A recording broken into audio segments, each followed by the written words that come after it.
All right, so my background a little bit is basically in the investment management world, and I went and did my PhD at Texas Tech University in financial planning.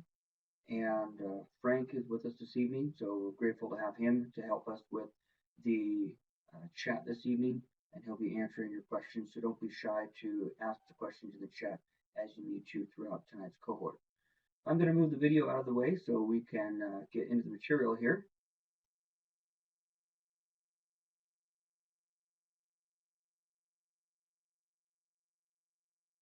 Okay.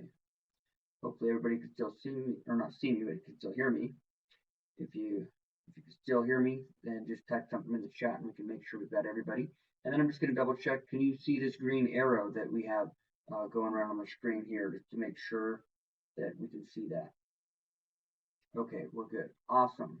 We are squared away. So with this being the first unit of testable material on the assessment, both the PA and the OA. I want to talk a little bit about the structure, and that is that this unit makes up about 24% of the assessment. And so it's not the heaviest weighted, but it's not the least heaviest, the least weighted as well. So you want to keep that in mind, that it's really important. And so as we go throughout tonight's slides, feel free to take notes, ask questions, and so on and so forth. So this unit really starts off with giving us the big picture of the world of finance in general. And so we're taking a very, very, very broad view to start off with on what is finance. And in reality, when we look at it, finance is really broken into four parts. There is personal finance, corporate finance, government, or in other words, public finance, and a new and rising area called behavioral finance. And these four areas focus in very specific parts of finance in general. And so when we look at this, we see personal finance, it focuses on the study of households and the management of their wealth. So that's helping individuals and small business owners develop and grow their wealth and meet their financial goals that they have. If you've heard of a certified financial planner, which is the designation that Frank has, he has a designation that is in that world, but it also branches over into the corporate finance world, which is the study of fund management by businesses and the management of those businesses over time. And so we're going to focus mainly on the corporate finance aspect in this course, in this entire course, not just this particular unit for the course. Then we have the government finance or public finance. That's where we get into basically the revenues and expenses and the cash flows and all of that, and the financial decisions that governments make. And then there's the behavioral finance, which is a study of the behavior of the financial markets. Why do the markets go up? Why do the markets go down? Why do they behave the way they do? What causes those types of things? So these different areas all together really make up the world of finance, and they all are tied together in some way, shape, or form. So as you go throughout this course, you will find that different areas of these four areas will be addressed at certain times throughout the course. So with that being said, I also want to just make sure you're aware that Unit 2 is broken up into three modules. In fact, each unit is broken up into three modules. And so in this cohort tonight, we're going to be going through each of the modules. So we'll start with module 1 and then 2 and 3. Keep in mind that the amount of material that is in each unit cannot be completely covered in a single cohort. And so we are trying to make sure we address the most critical topics and items in these cohorts for you to go back and study even further. But don't forget that there will be some material in the units that we just can't get to just because there just isn't enough time. And so, okay, Karen, yes, if you need to log out and log back in, please do so if that's going to help.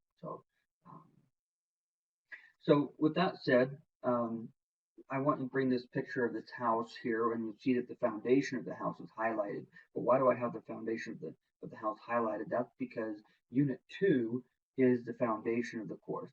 And so, just like a firm and steady and sturdy home, um, you want to have a solid foundation so that the understanding that comes after the foundation is solidified. So, Unit 2, even though it is not the heaviest weighted, it is one of the most critical because it will set the foundation for understanding the other units of the course. Now, unit unit 3 is worth 27% of the assessment, and unit 4 is worth 30% of the assessment. That means that if you're able to do the math with 24% with unit 2, that would put unit 5 at 19% of the assessment. But that doesn't mean to ignore unit 5 at all. Um, you want to make sure that you're paying close attention to unit 5 just as much. So that just gives you a little bit of a picture of how the course is broken down a little bit as far as the units go and the importance of unit 2. So we're going to start off, and hopefully if you've done the reading before tonight's cohort, you saw this picture that you can see on the left of the screen here, and it's a picture that basically represents the different areas that we're going to talk about tonight. And so looking at this picture on the left, we're going to be covering most of these areas that are all of these circles that are around here. We're going to cover basically the upper half, or basically most of it here. The three items we will not be covering tonight are these three items: net income, LLC, and cash flow. You'll still get into those into the course, but just for the sake of time, we won't be able to get through all of this. So these items we will not be covering tonight. But everything else, from markets to regulations, agency costs, valuations, and these three types of for-profit businesses we'll be talking about tonight. So to start off, we want to understand that we need to know what the basic definition of this big general word finance is, because finance is so big. There's so many things in it. And there's so many different avenues that you can go down. But as you can see on the screen, it says finance is the study of fund management and asset allocation over time. So there's some key aspects in that definition. Here we see fund management. Okay. We also see asset allocation, and we also see over time. So can anybody type in the chat there what we might mean by any of those three? Why might the term fund management be important? Why might the term asset allocation be important? And what does it mean over time? Can somebody type something in there and share?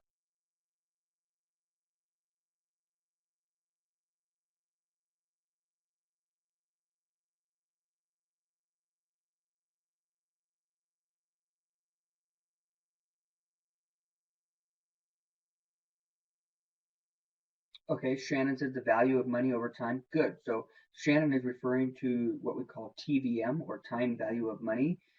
Yes, so money is worth a certain value at different points in time. And so on the screen here, it says time drives finance decisions, and that has to do with what Shannon's getting at. But what is fund management and what is asset allocation? What do those mean? Can anybody share?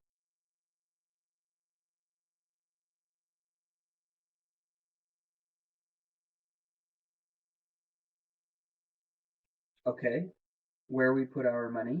Okay, that's a good answer. Good.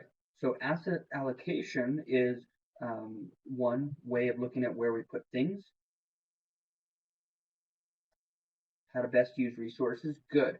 Those are great answers. So every business, you have some funds and you have to manage them efficiently. If you manage them inefficiently, then the business is going to struggle.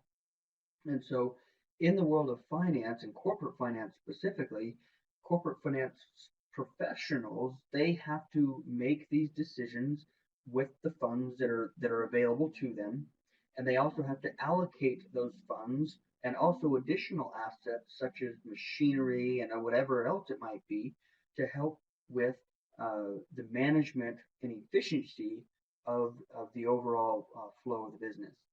And we do that over time because, as we mentioned earlier, different things are valued at different points in time. So if I were to say, hey, will you take $1 million from me right now, or will you wait 10 years and then take $1 million from me? Which one would you prefer to have?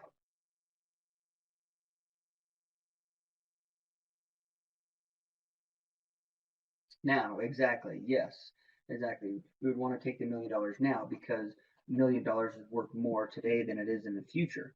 You would require that I give you something such as 1,200,000, like 1.2 million, 10 years from now, for it to be equivalent to today. And you'll learn more about what that means later on in the course as you go throughout the course. Let's see. We had a question here. Could it be how company allocates its money? Yes, that's exactly the right direction there.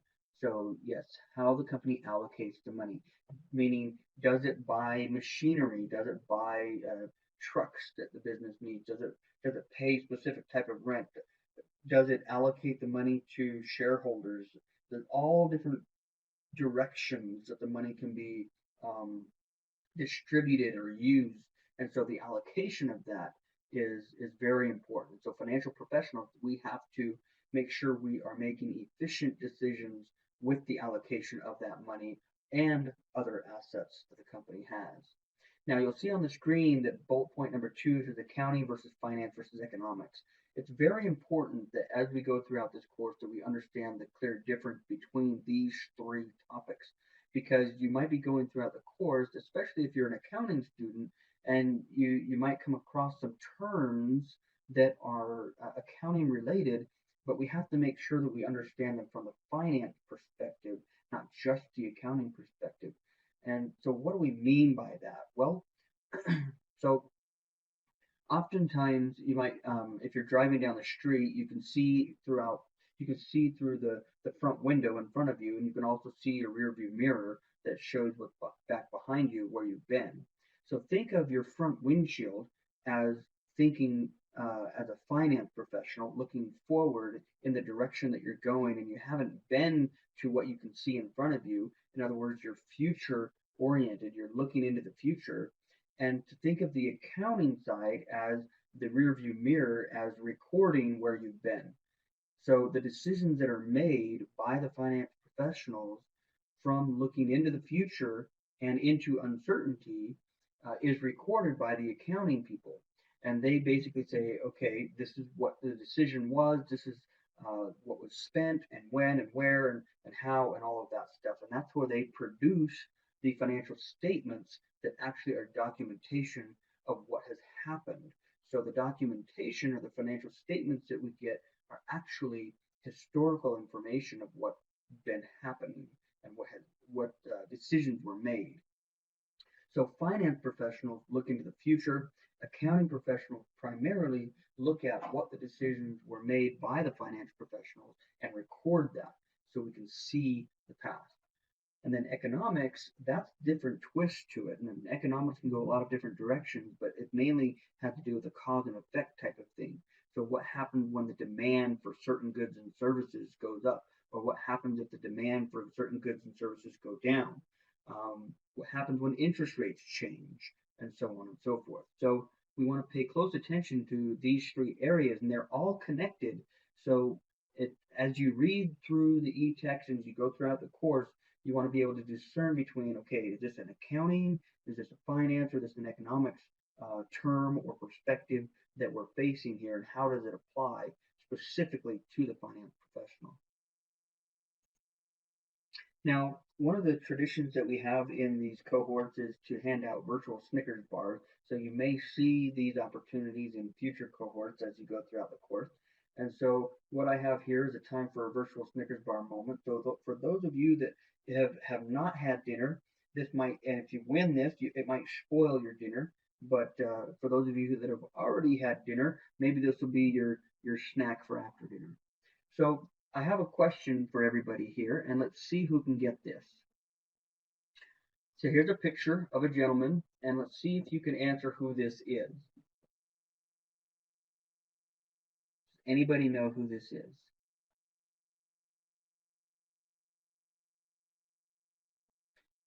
No clue. I'm sorry, Karen, that's not the correct answer.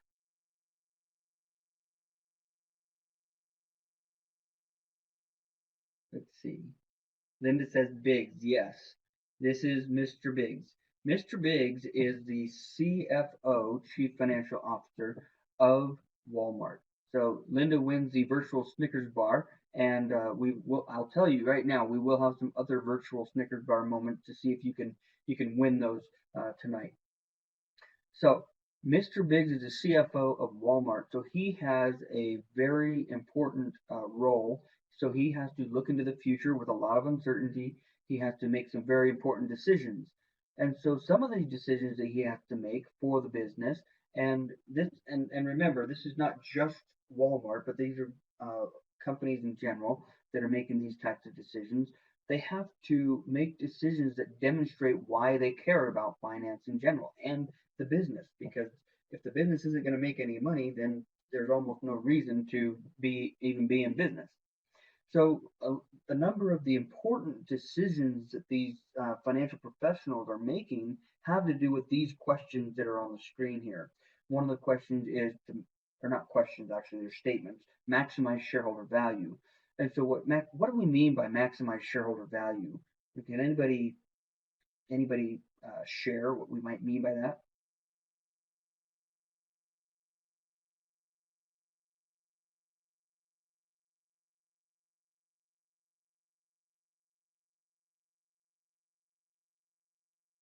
A return on investment? Great answer. I love that answer. Let's see if we got some more here. Does anybody else want to share any additional information on that? Return on investment is a really good answer. Let's see, we've got someone typing here.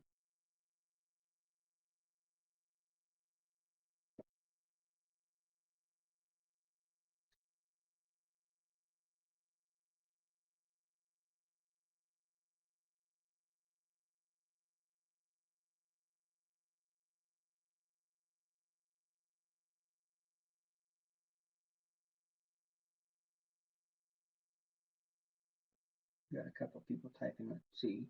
Meet sales and profit estimates. Okay, good.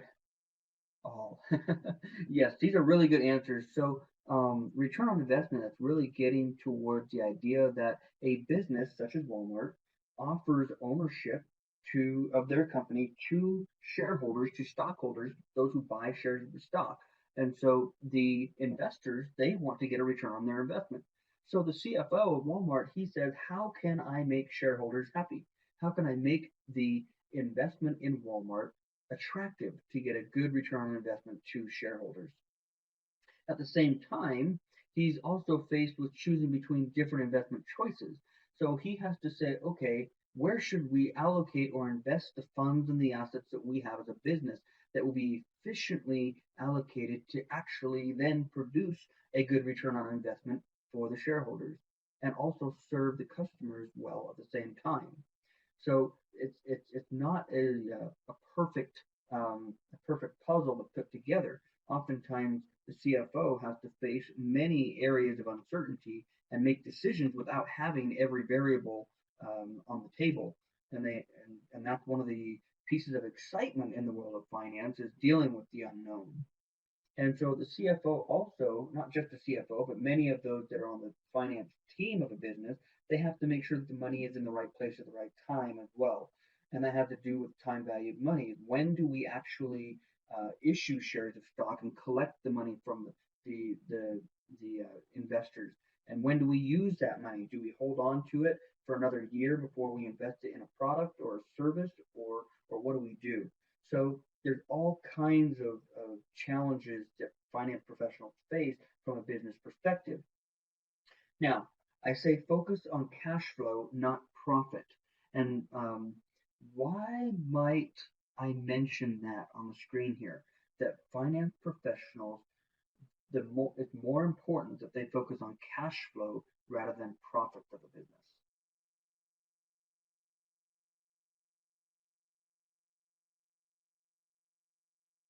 We got a number of people answering here. So they do not run out of money. Okay. Longevity, great answer.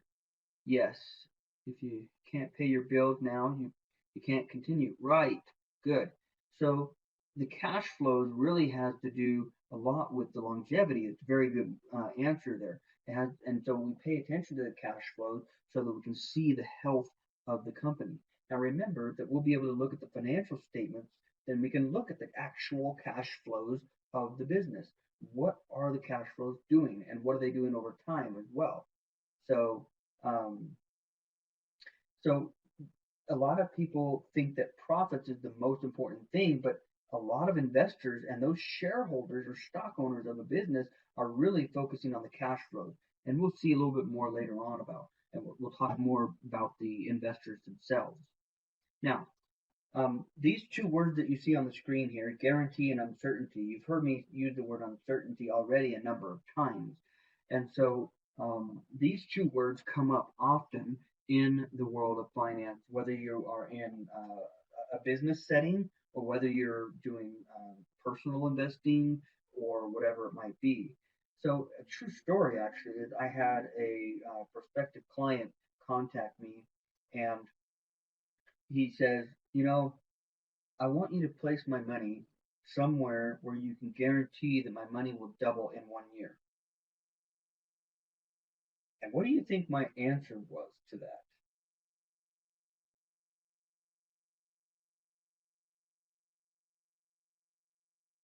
Laughing out loud, yes.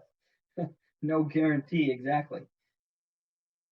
Yeah, I literally did laugh, and I basically told the guy, I said, look, if I had that crystal ball, I wouldn't be talking to you, buddy. And so I would be on some beach just laying there with some fancy drink or something. So um, so the word uncertainty is very real. It is so real. We can't even demonstrate how real it is, how much uncertainty there is in the world of finance. But with that being said, you make assumptions and you have to build assumptions that are reasonable, that help reduce uncertainty. You can't ever eliminate all uncertainty within finance. So keep that in mind. But if you ever see the word guarantee, run for the hills. That's for sure. Now, how do finance professionals make investment decisions when they're facing these uncertainty that they have to really deal with? So, Mr. Biggs here, the Walmart CFO, here's a couple of other questions that he has to face as he makes investment decisions. Because if you recall from the previous slide, one of the things is he has to make efficient investment decisions. So he asked himself the question, how can we finance the investment efficiently? So that is where we're saying, okay, if a business needs money to be able to build a new product, build a new plant, maybe buy some new machinery or um, whatever it might be, provide a new service or a new product, they then have to get the money from somewhere. Well, they if they have the money on hand, they could use that, and if it's a good decision to do that, then they would do that. Or they could reach out to consumers, you and me, and they can say, "Hey, consumers, we'd like your money, and we give you something in return to for investing in our company." And so if you're a stockholder, then you get ownership in the company. And if you're a bondholder, then you get rights to payments. And we'll talk more about that as we go along. So the business reaches out to the public to get the investments and to finance different types of projects or upgrades or whatever they're trying to do. The second question we have in here is, will this investment maximize firm valuation and shareholder value? If you recall, making sure that shareholders are happy is one of the roles of a finance professional, especially in a business setting. And so they need to maximize firm valuation. And what do we mean by that, though? Maximizing firm valuation. Who can share their thoughts on that?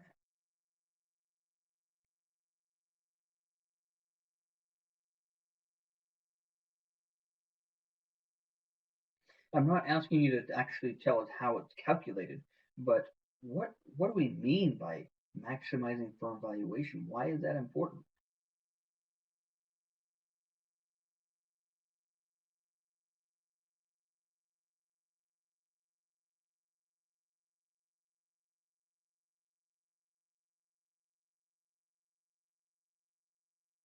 Maybe because I'm not offering a Snickers bar on this one. Maybe that's why we're not getting anybody to put an answer out here.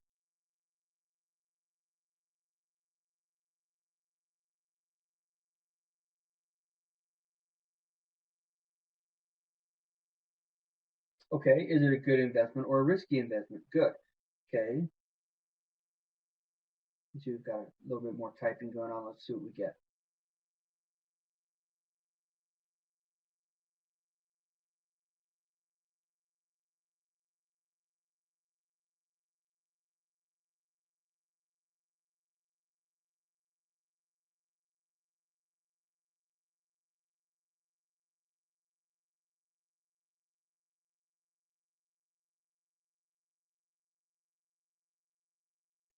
So as we're typing here, so the value of a firm is really important to investors. To increase the value of the firm or business, it is a good business move. It doesn't put shareholder at risk. Yeah, so shareholders and investors, they are paying attention to the value of the firm. And they want to know, is the value of the firm going to go up or is it going to go down? Or I should say, is it likely to go up or likely to go down because of uncertainty? And so they want to know, are they more likely to earn money or more likely to lose money? And so the value of the firm and valuation, um, you will learn about how to value different things, and as you go throughout the course. But firm valuation is such a fundamental piece for investors in a business, and so the finance professionals have to understand how a firm is valued and how the shareholders or investors look at it, so that they can make efficient decisions. More money, happy shareholders. Great point. Yes. Uh-huh. Exactly. So the last question that's on this slide here is this investment decision in line with our risk objectives? So one of the really important pieces about investing, whether you're investing your own personal money or whether you're a business and you're taking some of the funds that you have to invest in a new product line or whatever it might be, is you have to understand your risk objectives. So in other words, don't ever go into an investment without knowing what your risk objectives are. And so real quick true story is um, I had a client that came to me and he asked me if he should invest in a specific investment project, and it wasn't just as simple as buying shares of stock in a certain company. It was much more complex than that. But he asked me if I should recommend that he do it or not, and we looked at the financial statements. We looked into it. We dove into them. We tried to dissect what we could with what we were given, and I turned to him and I said, look, if you do this investment, it's going to put you completely outside of your risk preferences in this investment arena. So don't do it.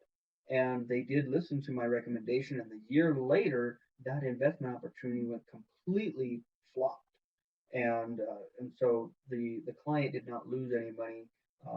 They were happy that they followed that advice. But the focus was on their investment risk preference and making sure that it was held within their risk preference.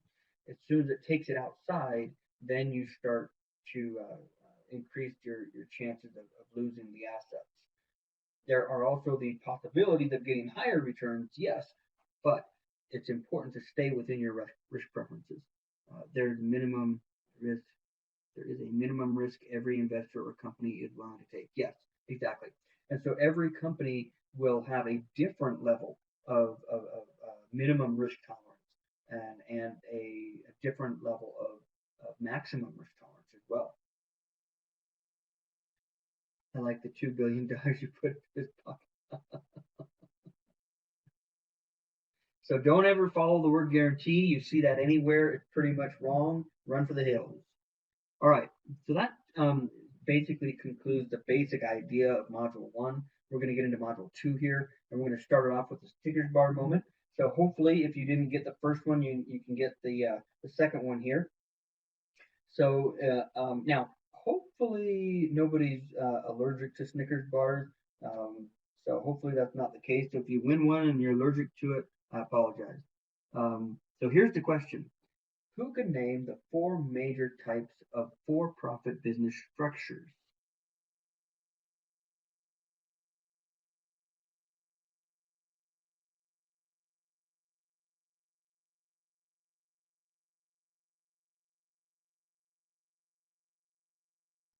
Okay, we got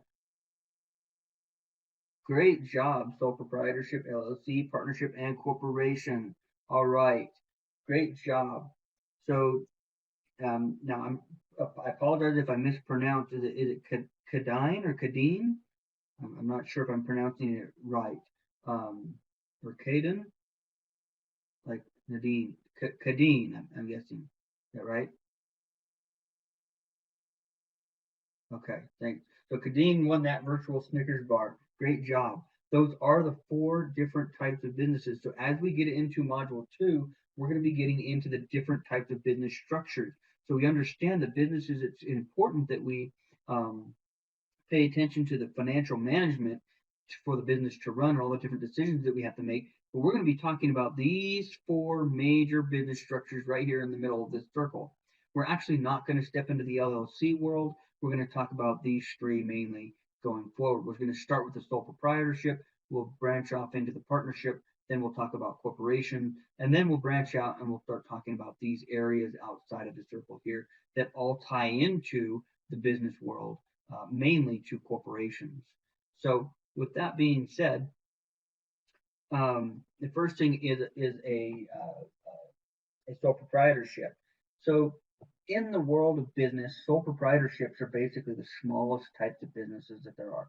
Easiest to start, the smallest type, and they typically start out with someone who has a bright idea, and and some of them, I will admit, some of them aren't the brightest ideas as well. So some of them are bright, some of them not, but people are more than welcome to try different ideas, that's for sure.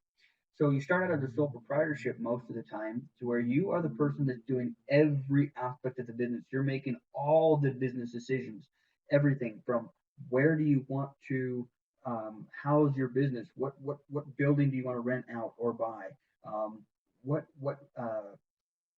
manufacturer are you going to buy from? What kinds of vehicles are you going to have for your business if you have vehicles? What types of services and products? How are the finances going to be run?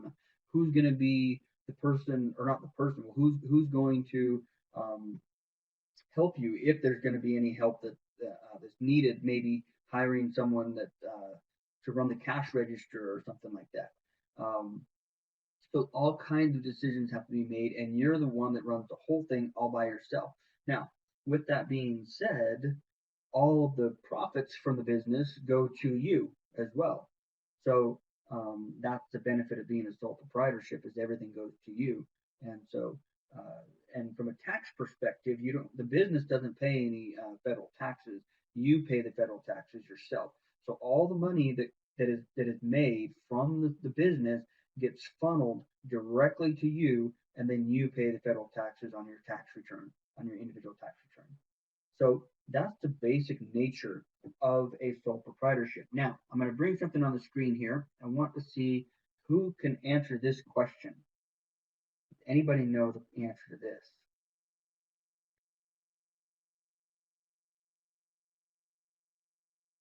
Good, Steve Jobs. Well, hopefully that the apple in the background didn't give away the answer, but yes, this is Steve Jobs. So Steve Jobs, now you might be thinking, why in the world am I bringing Steve Jobs into the picture here?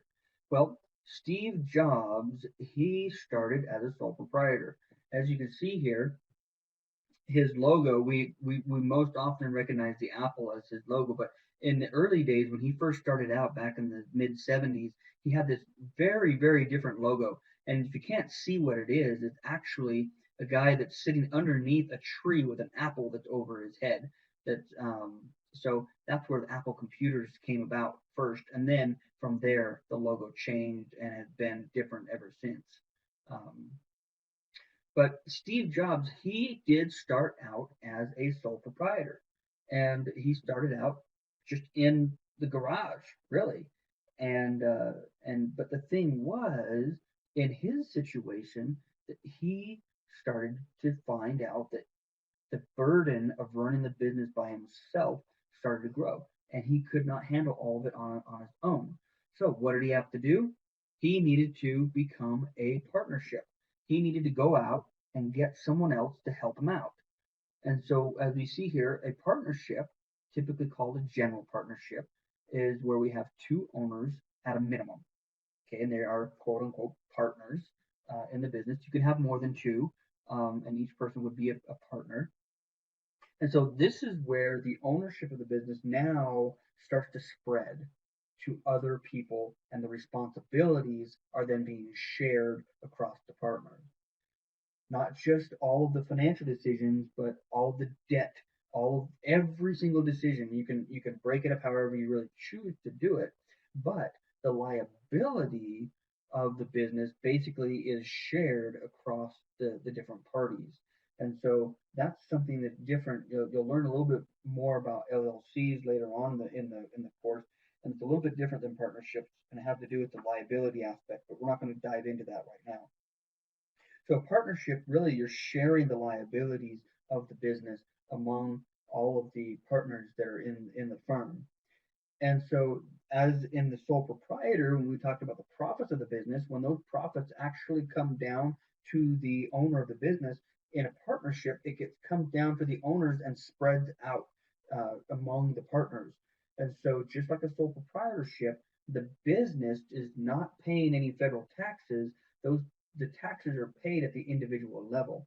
So the revenues comes in from the business, and then that gets funneled down to the partners and distributed to them, to their shares. They may have a different weight of ownership, but it gets distributed to them, and then they pay the taxes on their individual tax returns. So um, in 1976, Steve Jobs, this is when he basically reached out to Steve Wozniak and Ronald Wayne and says, "Hey guys, I need some help. I can't run this by myself. This is an awesome idea. This thing's going to change the world, but I can't do this all by myself. I need some help." So that's when they created the partnership and expanded.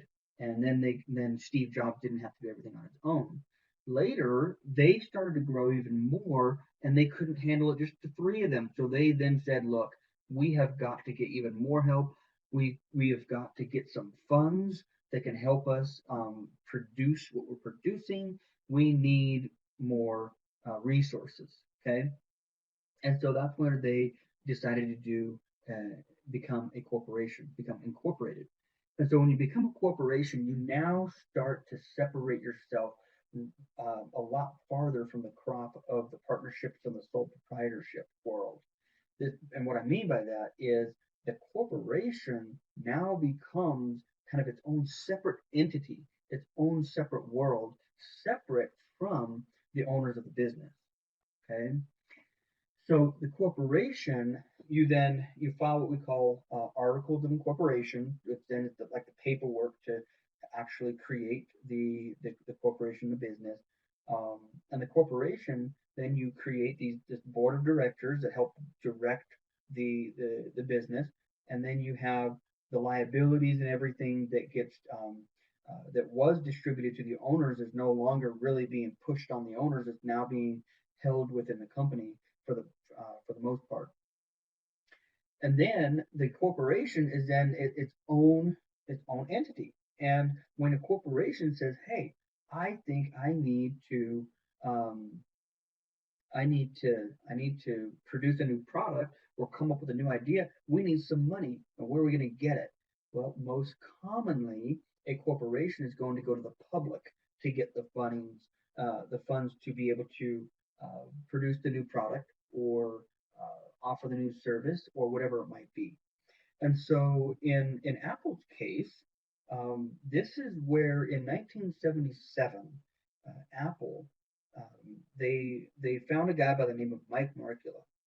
I don't know if anybody's ever heard of him before, but he was a key player in the life of Apple, and it going from the partnership position and creating the corporation, and then just taking it out to the world and growing into this massive company which it is today. Now you'll notice that in 1977, Mike Markula is named there up, where he provided a substantial amount of money. To be honest with you, I don't know the exact dollar amount, but he provided a substantial amount of money to help um, Steve Jobs and the others to actually become incorporated. And then 3 years later, they did what's called an initial public offering, which is where the corporation then says, "Okay, we're going to open up ownership of the business to the public." and the public can now own parts of the business, and you can buy shares. So, so that's what was happening. And so you can see that as you start out, you start as a sole proprietorship, and then you reach out to the partnership as you grow, and then you become a corporation. Some businesses, they'll go directly to a corporation if they can, but a lot of them will start out as sole proprietorships or partnerships before they become a corporation. So at this point in time, I wanted to stop for a minute and see if we have any major questions. Does anybody have any major questions here? Oh, Ben says, was that Mike Markula that you're referring to, Ben? He gave him $250,000. Now, back in 1977, $250,000 was a lot of money back then.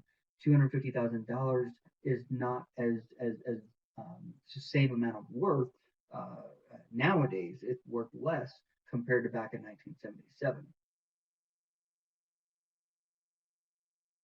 So the $250,000 being that initial fund helped with getting the incorporation documents done and everything else, and really getting things solidified so the corporation could take off and prepare to become a public company.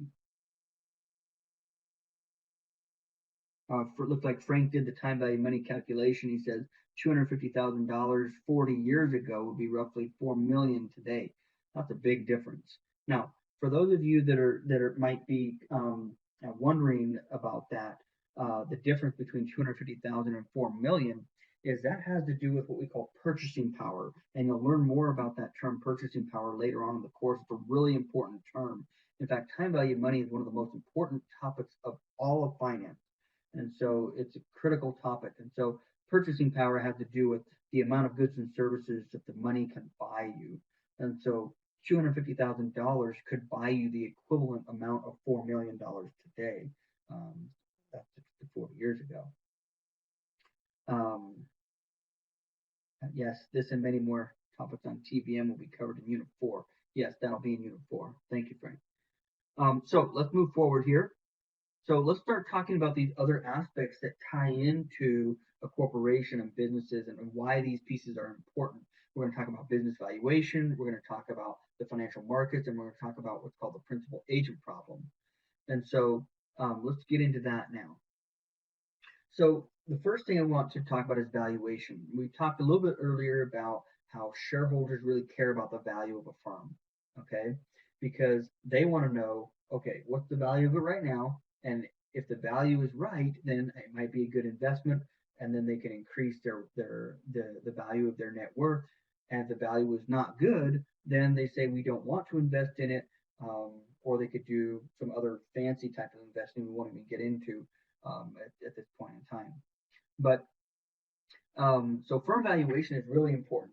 So when we'll use the term firm valuation or business valuation. We're typically talking about the same type of thing. So I will tell you, as you go throughout the course, there will be terms that get used interchangeably. Don't panic. If you find different terms that are referring to the same thing, reach out to your CI, and we're more than happy to help you with understanding why there's two different terms for the same thing. It's just the way the world of finance is. Um, and so Frank, he might use a completely different word than I do, but it doesn't mean that his word or my word is wrong. It's just that it's just the world of finance. We have multiple words for a similar definition. So it can be a little bit confusing, but the more that you're in it, the more familiar you become with, and you learn the terms a little bit better. So business valuation or firm valuation, as we see on the screen here, says for shareholders to invest in a company, they want to know the company's value, the company's valuation. Is this a good investment for me or is it not? Now, to find the firm's value or to actually get the valuation of the business, we use what's called the valuation process. Okay, and that is basically taking the financial statements that are there that are produced by who? Who produces those financial statements?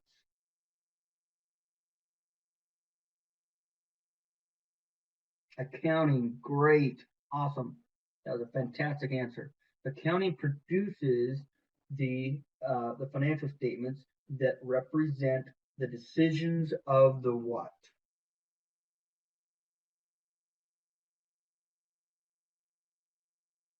Decisions of the company, yes, but who specifically within the company is making the financial decisions?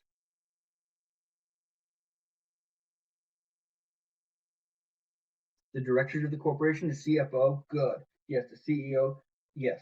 Now the investors are not necessarily the financial managers, good. So yes, that's correct. The accounting people, they are generally the ones that actually prepare the financial statements. Yeah. Um, so now the investors, that's a really good answer. Some investors, if they have enough ownership in the business, they can have an impact on the financial decisions of the company.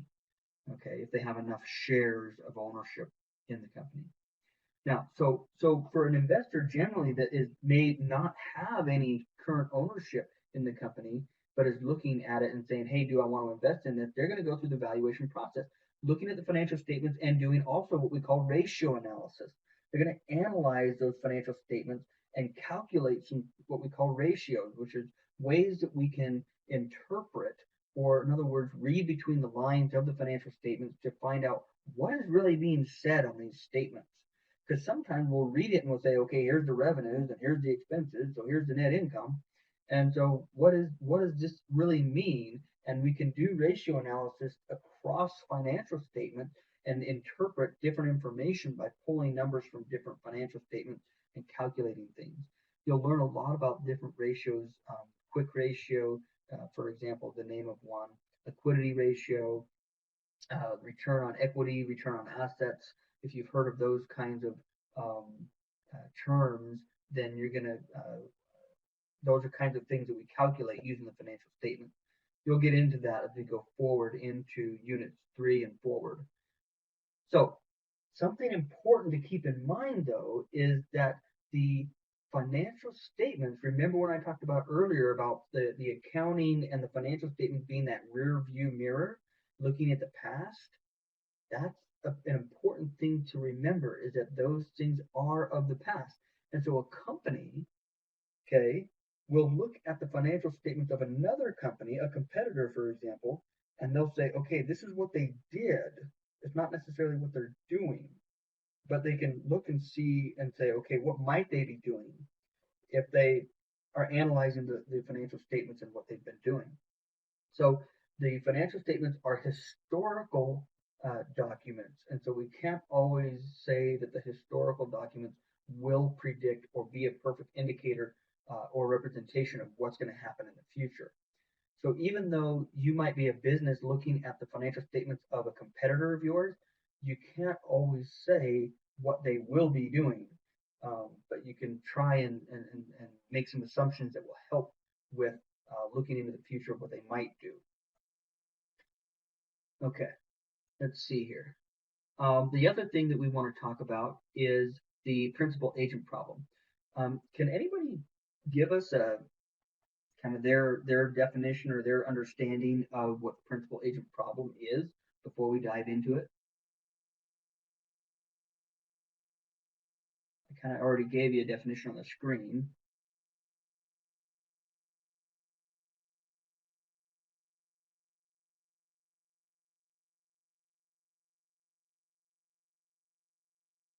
Okay, agent isn't always motivated by what the principal wants. Good. Competing motives. Good. Managers acting in their own interest. Good. These are all great answers. Yes. So we're seeing a difference in opinions or difference in decisions of different people within the company. Let's see, one person makes their own decision over what the company wants to do. Yes, so there is a principal and there's an agent. Typically, the principal is going to be the person who is higher up, maybe a shareholder or maybe a CEO or a CFO or something like that. And then you have an agent, which is typically going to be a manager or maybe just a general employee.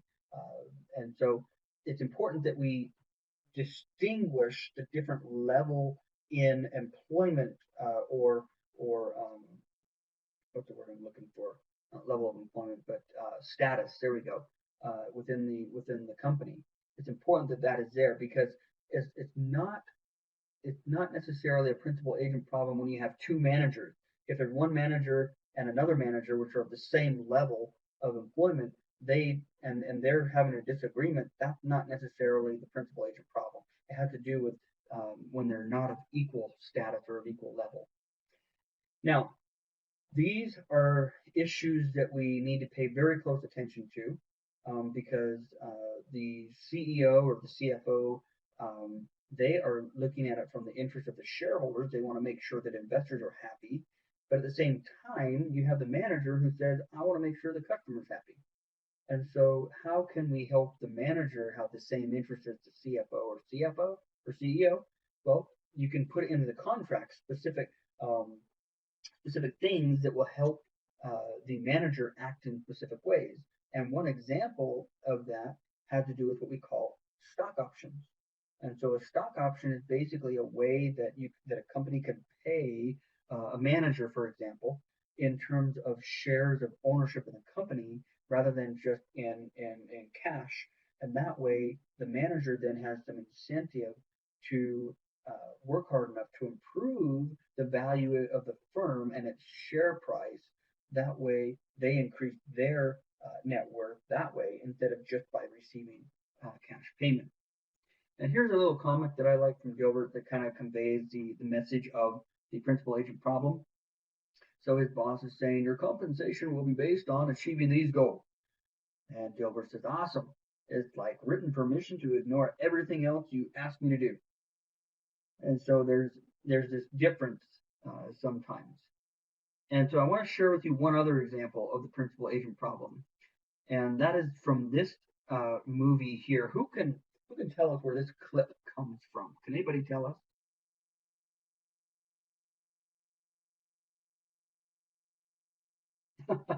Incredibles, great job. That's exactly right. So I'm going to just share with you this video clip. It's just a couple of minutes here. I'm going to bring this on the screen here. Hopefully the audio will work, but this is actually hopefully everybody's seen The Incredibles. Has anybody not seen The Incredibles? I have children who like the Disney movies, and so they've seen it multiple times. Hopefully you can see the video on the screen here. I'm going to play this, and it's going to convey this idea of the principal agent problem. Claim on claim numbers 158, 183. You will be... Got him yet? Then where is he? Mr. Huff would like to talk to you in his office. Now? Now. I haven't got all day, Miss Orange.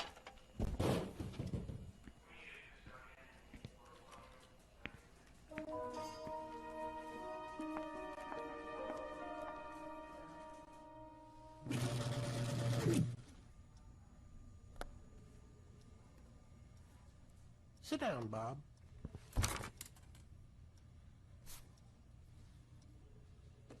I'm not happy, Bob. Not happy. Ask me why. Okay. Why? Why what? Be specific, Bob. Why are you unhappy? Your customers make me unhappy. What? You've gotten complaints? Complaints I can handle. What I can't handle is your customers' inexplicable knowledge of InsureCare's inner workings. They're experts! Experts, Bob! Exploiting every loophole, dodging every obstacle! They're penetrating the bureaucracy! Did I do something illegal? No. Are you saying we shouldn't help our customers? The law requires that I answer no. We're supposed to help people. We're supposed to help our people! Starting with our stockholders, Bob! Who's helping them out, huh? You know, Bob, a company It's like an enormous clock. is like an enormous Yes, precisely. It only works if all the little cogs mesh together. Now, a clock needs to be clean, well lubricated, and wound tight. The best clocks have jewel movements, cogs that fit, that cooperate by design. I'm being metaphorical, Bob. You know what I mean by cooperative cogs? Bob? Bob? Look at me when I'm talking to you, Par! That man out there, he needs help. Do not change the subject, Bob. We're discussing your attitude. He is getting mugged. Well, let's hope we don't cover him. I'll be right back. Stop right now, or you're fired! Close the door. Get over here now. I'm not happy, Bob. Not happy. He got away. Good thing, too. You were this close to losing your...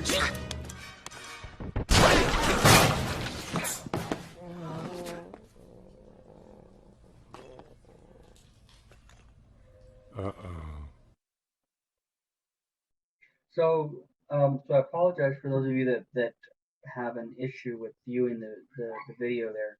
I'm not sure what the issue is. Frank says that those who are accessing this via Mac likely have an issue. There's an issue with the Flash player.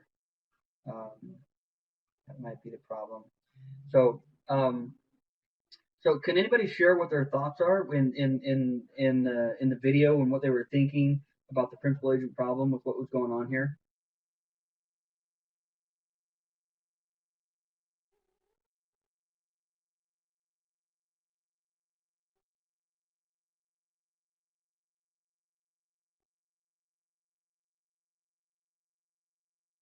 There's clearly two different perspectives.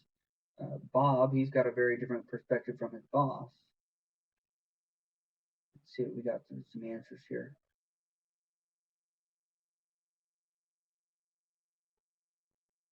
Legality, good answer. Bob was trying to help the customer, but it was costing the insurance company too much money. Great point. Great point. So that is part of the balance that has to be evaluated. Is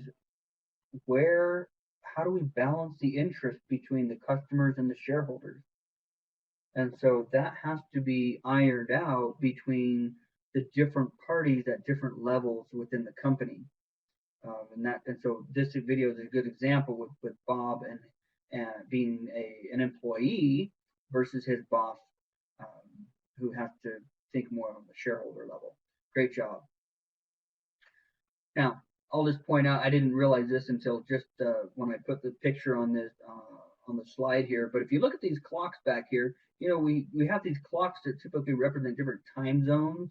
You'll notice that these two clocks here are actually exactly the same. So I don't know of the purpose of having multiple clocks if they're going to have the exact same time on them.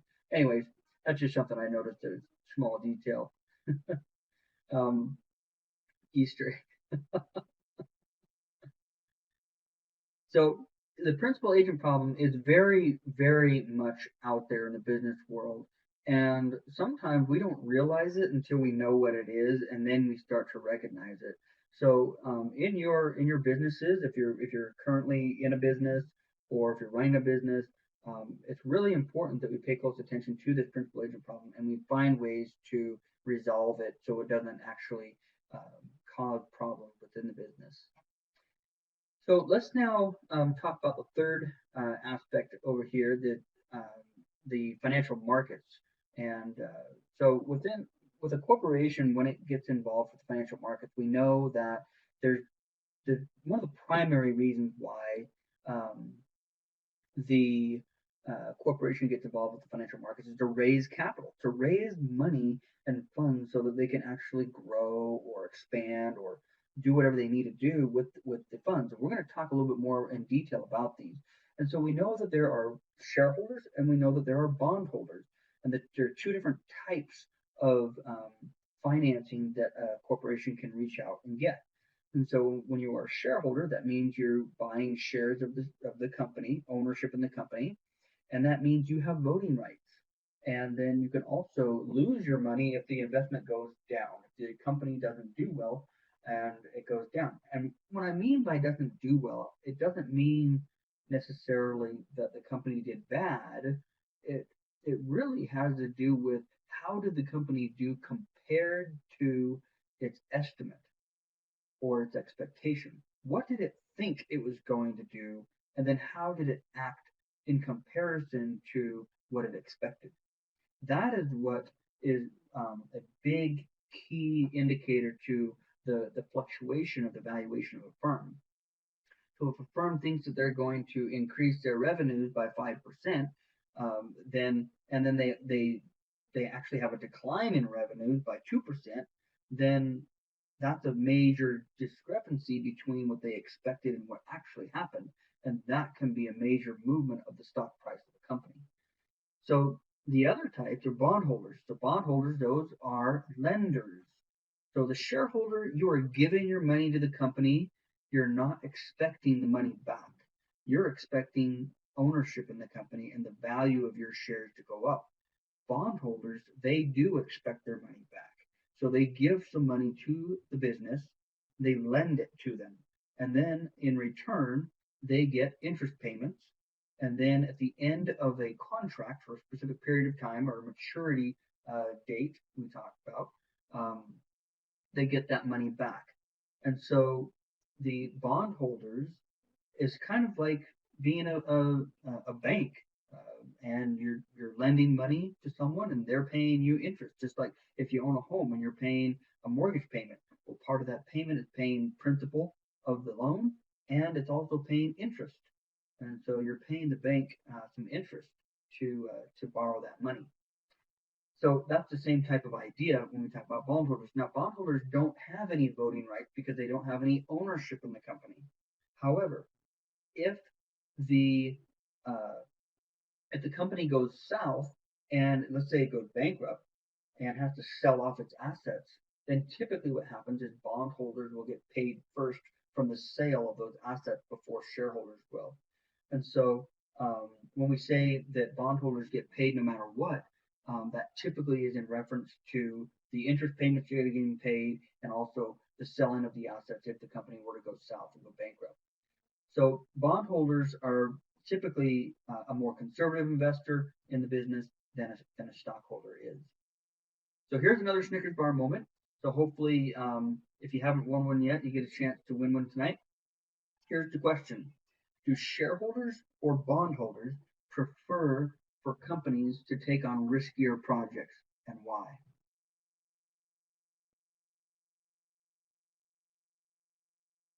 Don't forget about the why part of the question.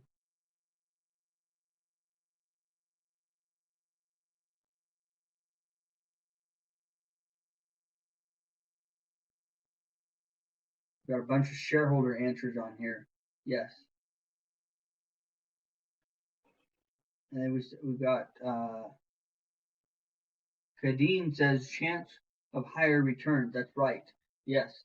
So and to make more money on riskier investments. Yeah. So it's the potential reward that you can get by taking on a riskier investment, or the expected reward, but it can't be guaranteed. So we can't say that you will get a reward for taking on a riskier investment, or you will get a higher reward for taking on a riskier investment. We have to say there's a chance or a probability, or there's an expected return, or something along those lines. So, um, so shareholders do prefer riskier investments because of the chance or the probability of a higher expected return, meaning the valuation of the company could go higher. Remember, bondholders are not as concerned about the price of the stock because they may not own any shares of the stock. They're concerned about the company's ability to pay them their interest payment. So it's not necessarily tied to the projects per se, always when we're a shareholder versus a bondholder. Good. All right, so let's get into module 3 so we can wrap this up tonight. So this is where we're going to actually talk a little bit more about the financial markets, a little bit more, and we're going to get into what we call the regulations. And the regulations are very important. So make sure that if you've been taking notes, that you take special notes on the regulations as well. So this is a picture of a market, a seafood market. And can anybody tell us where this is? You've been there? No way. In Seattle? Exactly. You guys beat me on that one. My goodness. And you even answered the exact question I was going to ask next. What is the name of this place? It is called Pike Place Market. Exactly. This is in Seattle, a very famous tourist spot. And it's famous in this area. You'll see back here where the all of these shoppers are back here, and this guy right here, he's catching this fish that is being bought. Someone bought this fish, and so they're tossing it to him over this whole stand of all the fish, and so they're watching to see if he can catch the slimy fish to see if he doesn't drop it. So, anyways, Pike Place Market is a very popular place, and it sounds like a number of you have been there. That is awesome. Um, and Karen says she lives close by. Really, that is really neat. And so Pike Place Market, that's a place where people go and they buy goods and services, right? They go and they buy fish or crab or whatever it is that they're buying at this particular market. The financial markets are the same way. People go to these financial markets, maybe not physically, but online, and they go to the financial markets to buy shares and ownership in something else, and that's in companies. So that's where we get into what we call capital markets and money markets. There's multiple terms that are out there, but we're going to focus on the capital markets, which are areas where the investments that are being made through the financial markets is for long-term purpose. Okay, and so there's two examples of capital markets. There's primary markets and there's secondary markets. And so we're going to talk about those. What is the difference between primary markets and secondary markets? And when we get into this, keep in mind that if we recall from earlier, we talked about Apple doing an initial public offering back in 1980, and this is where this takes place. So we're gonna see how this comes together. So to help us understand how this works, I bring this slide up, and I want to point something out. There's three major parties that we have here. The first party that we have is we have a corporation such as Apple in this case, okay? And this corporation here, they want some money. They want some funds that to help grow their business or maybe produce a new product. Maybe they're coming out with a new idea and they need the funds to be able to pay the employees or whatever it is, the programmers and all of that to get this idea launched. Now, where are they going to get the money? Well, what they do, and this is what we call an initial public offering, really, is Apple, for the first time that they're going to offer shares to the public, they go to this intermediary, or this is oftentimes a bank, sometimes called an investment bank, and this party here is what actually facilitates the transaction to bring the money from the investor to the corporation. Okay, so corporations are looking for money. This party over here is looking to use money. The party on this side is looking to give money because they want some kind of investment. And so there is an intermediary that takes place that stands between the two to help facilitate the transaction. And the same thing, and this is even in your personal life, if you buy a house, the bank is an intermediary. They help facilitate the transaction, oftentimes between a buyer and a seller of a home, for example, or even just a savings account. For example, you might have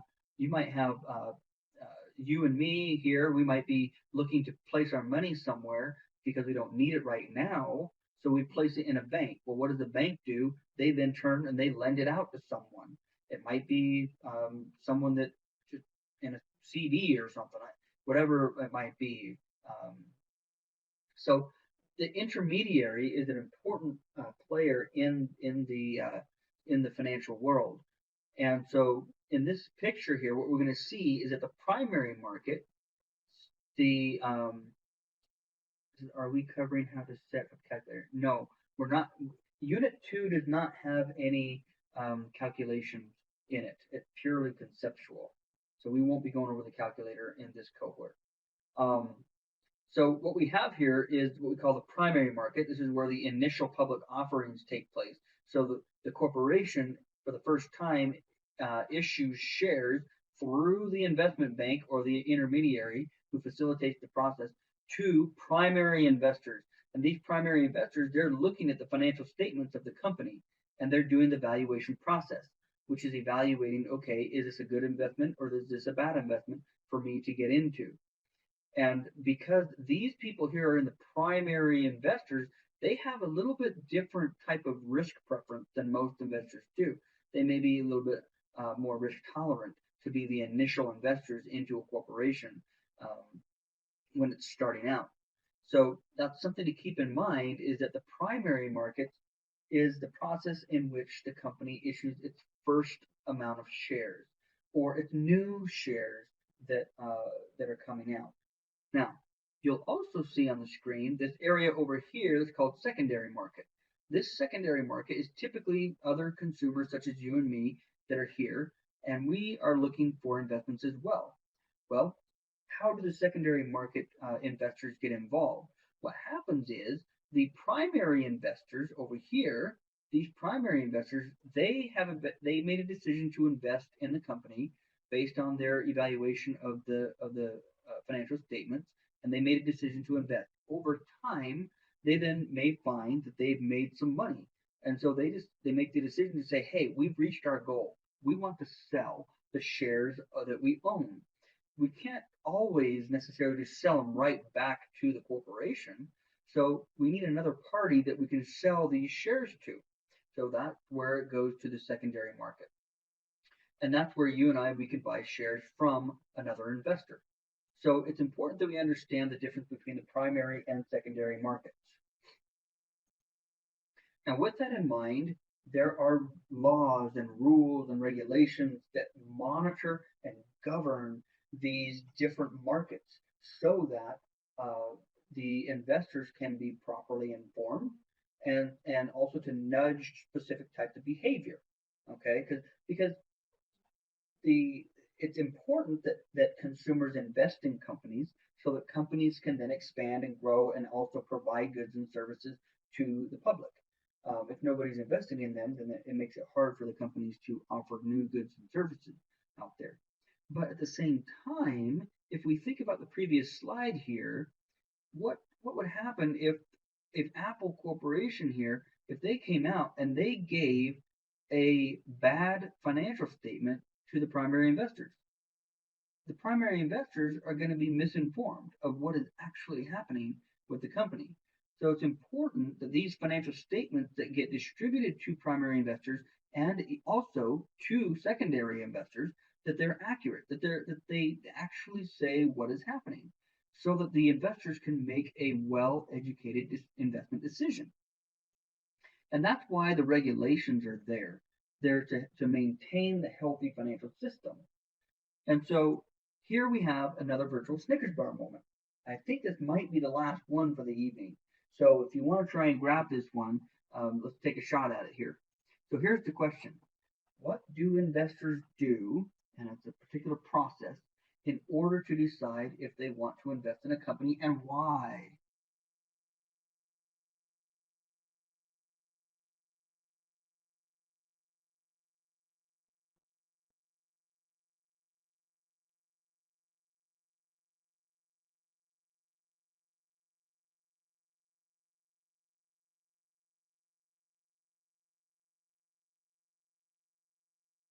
We got multiple people typing. Let's see who gets it. Check on financial statements. Research to see if the risk is worth it. Okay? What's that process called? What was that term that I've been using tonight?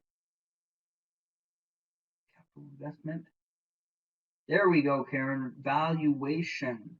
Valuation process. Yes. But the other answers are hitting on the exact idea of valuation process, which is where we are researching the financial statements. We're doing ratio analysis, okay, to decide if the investment is worth it. Good. I think we'd have to split that one up probably 4 or 5 different ways if we could. So I think Frank's got the virtual knife here to cut up the Snickers bar and distribute it evenly. Now, another thing that's important to keep in mind is that investors want to avoid another financial crisis. Now, when I bring up the term financial crisis, what comes to mind? Anybody have any thoughts or anything they want to share? Recession, okay, mortgage, housing crisis. These are good answers. And some of you may have been those involved in it. Okay, yeah, Enron was not during the recent financial crisis, but '08, yes, yeah. So the financial crisis really was that people couldn't afford their homes, and so if you ever want a good movie to sit down and watch and kind of rest your brain from your studies, but also still get a little bit educated on it, you can watch this movie called Inside Job. I don't know if anybody's seen it, but I think it does a really good job of explaining the different parties involved in the financial crisis, explaining how it happened, how it worked. Um, can you show the last slide about regulations? Yes, I'll bring that up. This slide here about regulation. Okay. Yeah, so the financial crisis, I think it's important that we understand the different parties that were involved. And that movie called Inside Job, I think it does a pretty good job of helping you see how all the different parties that were involved uh, made this this mess that took place. And it's not just the banks. There's so many different parties involved that caused different things to happen. But I'll just say that one of the things that took place was there were these banks called shadow banks, and a shadow bank is basically they're just focused on doing something very specific, and they do something very specific a lot. So, for example, approving mortgage applications. So, shadow banks were approving mortgage applications just like it was an assembly line or a machine sitting there with a stamp that says approved, and they're not even looking at the application. So all these applications are just going by, and the stamp just keeps stamping approved on it as the papers just go by one. And so all these people who are applying for mortgage, they just got approved almost no matter what. And then the people they couldn't afford their homes anymore, and then it just kind of crashed and crumbled from there because they couldn't afford them anymore. So no problem. So if you want a good movie to watch, go ahead and watch that. I think it's on Netflix. You can see that, and they'll explain all the parties involved. So this brings us to pretty close to the end of our cohort tonight, which I'm going to bring up a few really important um, regulations that you want to make sure you study up on. Um, and I was asked to do some shady things to qualify for a loan during that time. Yes, there's all kinds of crazy stories that are out there, um, and so if we had time, we could definitely go into sharing all the different stories. But I want to make sure that I hit on some of the important regulations that you want to study up on. Now, I can't go into all of the details of all of them because of the amount of time that we have and the amount of details that there is in each of these. But you want to make special note on these ones in particular. First of all, the Securities Act of 1933. The Securities Act of 1933 was a very important piece of regulation that came out. You'll notice that it was in 1933. That was after the crash of 29, and so basically that's where the investors are saying, well, we need to be accurately informed of the the investment decisions that we're making, and that had to do primarily with the primary investors when an initial public offering is taking place.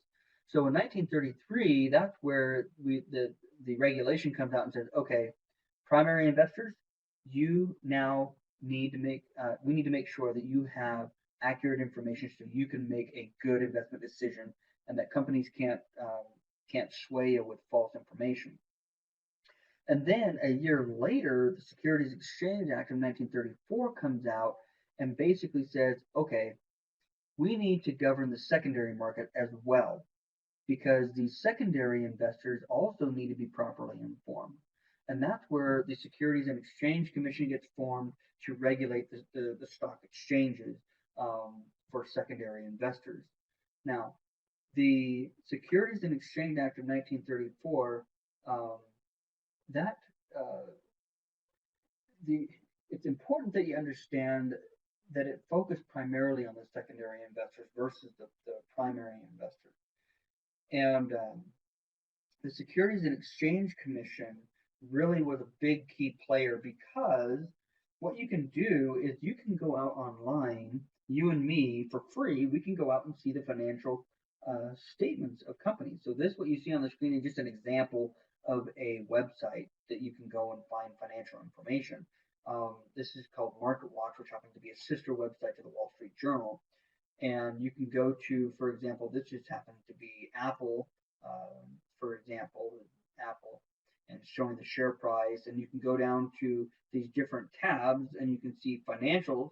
You can click on financials and it will take you to the financial statement, or you can go to SEC filings, which will bring you to this type of screen here. And you can look at the different types of filings that there are: an 8K, 10K, 10Q, and so on and so forth. The 10Q is a quarterly report. The 10K is an annual report, and the 8K is a special events report. So maybe there's a really big event that's taking place. Maybe the CEO is being fired or something like that. But a big event takes place. Now, another really good site that you can go to is called Edgar, and I'm going to let Frank type that in there for me because he's much better at typing than I am. But Edgar is an SEC website where you can go in and you can actually find the financial statements. And Edgar is kind of the most reliable, best source to go and find the financial information. But basically, the point is this: is that the Securities Act of 1934, I'm sorry, Securities Exchange Act of 1934, that really made it possible for secondary investors to really make investment decisions, because the primary investors in 33, they could make good informed investment decisions, but the secondary investors were still kind of left hanging to dry a little bit. And so the SEC was formed, and the Securities Exchange Act made it possible for all investors to be properly informed. Then we have the Sarbanes-Oxley Act of 2002, and that is one that a lot of people remember with the word Enron. This is where well, it says here on the screen, management must certify the accuracy of the financial statements. So technically, the accounting people are forming the financial statements and putting these together, but the management, such as the CFO, for example, they are verifying that the financial information is accurate. So, in other words, the upper management has to also be liable for the accuracy of the financial statements as they're being put together. So Sarbanes-Oxley is really important when it comes down to the accuracy of the financial information based on not just the shoulders of the accounting department, but also all of management. The Insider Trading Act of 1988 is another important one to keep in mind. And when you hear the term insider trading, what comes to mind? Is there any particular names or companies, or anybody have any thoughts of who comes to mind when we talk about insider trading? Martha Stewart, okay.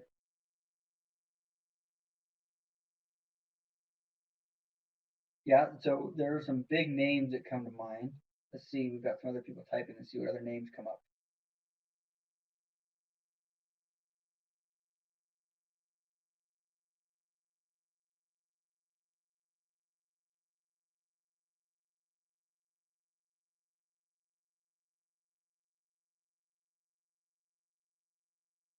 She did not commit insider trading. She was, in fact, indicted and convicted for lying to the government agent. Okay.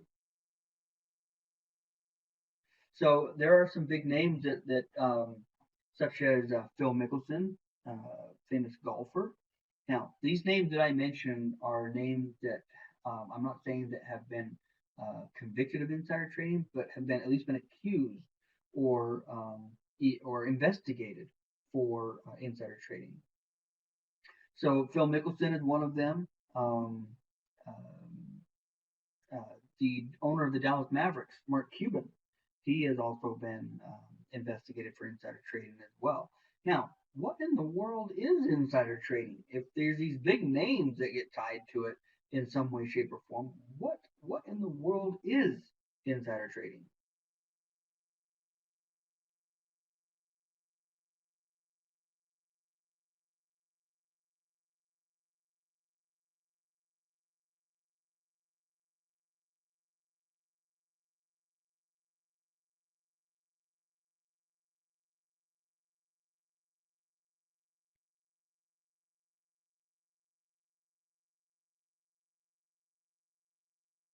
because the Insider Trading Act of '88 made these penalties for this type of behavior very stiff because it wants to curb it very clearly.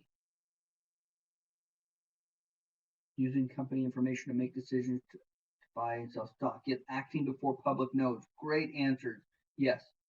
So basically, if you have information about company performance prior to anybody else, because if you're a publicly traded company, especially, then you can't trade on that information until the rest of the public knows. Basically, we all have to be fairly informed or properly informed. Um, all information has to be known. And so, if you are acting on information that you know that nobody else knows, then that can get you in trouble. So if you are ever in a situation where someone comes up and tells you, well, I know some information that no one else is going to know, you should buy this stock because of XYZ event that's going to happen, then you plug your ears because you don't want to be caught. You may make a ton of money on it, but then that stiff penalty might come down much harder than that gain that you get. And many people have been thrown in jail for insider trading accusations. So it's not something to take lightly. Um, and so insider trading is extremely dangerous. Um, it really is acting on the information that the public doesn't have. So with that being said, I want to open it up to any last questions that we have so we can um, let those that are on the East Coast make sure that they get some sleep tonight. Um, we appreciate you coming. Are there any questions that we have that are have on the table here? You're welcome.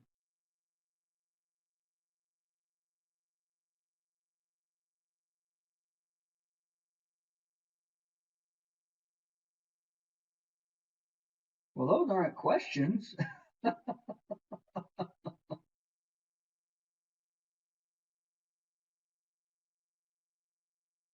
Okay, what are the most challenging modules that students have issues with? That's a good question. So let me put it this way. The most challenging units tend to be Unit 3 and Unit 4, which are also the most critical units. And it has to do with the formulas. Don't forget that you're going to get a formula sheet on the assessment. Great point, Frank. The ones they don't practice or work with the CI to understand. So there's if you don't know about module quizzes and unit summary quizzes, those are very important to do. So a lot of students who have passed the course, they give recommendations such as reading the material, attending the cohorts, and doing the practice problems and working with your CI. Those are the key pieces of feedback that we tend to find that is very helpful. And so the specific units, as Frank says, the ones that you don't practice, that's the one that they really struggle with. So don't take any of the modules or units lightly. Treat them all very seriously, I would say. Yes, we are planning on this is being recorded. We plan on posting this cohort on the COS. We do plan on making it available for you to download or view in Panopto. So give us at least 24 to 48 hours to have it posted.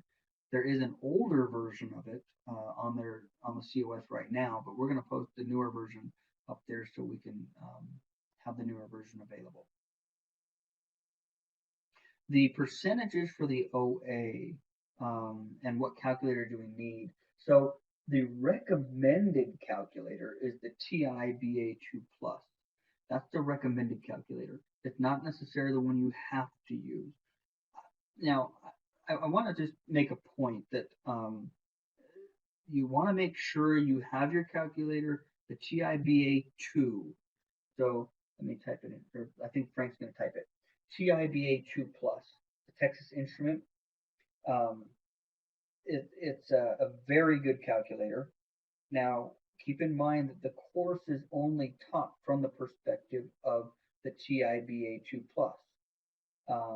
It is not taught from the perspective of a TI-83 or a TI-84. It doesn't mean you can't use those. It just means that you are going to have to learn how to use the other type of calculator if you have it. And so that's for the question of the calculator. The OA percentages. Okay, so the unit unit 2, 3, 4, and 5 are testable units. Unit 1 has no material that's testable. Unit 2 is 24% of the OA. Unit 3 is 27% of the OA. Unit 4 is 30% of the OA, and Unit 5 is 19% of the OA. So Unit 4 is very important, and that will involve time value of money and the use of your calculator, as well as some conceptual stuff. So Units 3 and 4 are conceptually and mathematically based. Units 2 and 5 are primarily conceptually based. So that's part of the reason why we didn't have any math stuff in tonight's cohort.